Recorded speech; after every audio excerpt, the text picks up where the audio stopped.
Chantal Francesca Passamonte, known professionally as Mira Calix, was a South African-born, British-based audio and visual artist signed to Warp Records.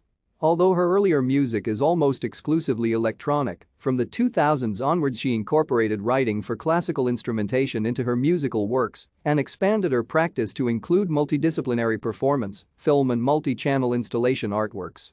She often stated that she considered sound a sculptural material. Born in South Africa, Mira Calix moved to London in 1991. She began to work at a record shop and took up organizing parties in Jing.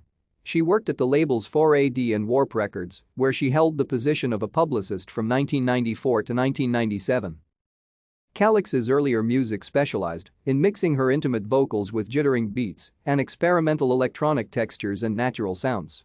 In 2003, she collaborated with the London Sinfonietta for the first time. Nunu premiered at the Royal Festival Hall in London at a concert titled Warp Works and 20th Century Masters. Thank you for watching. Like and subscribe if you would like to view more of our videos. Have a nice day.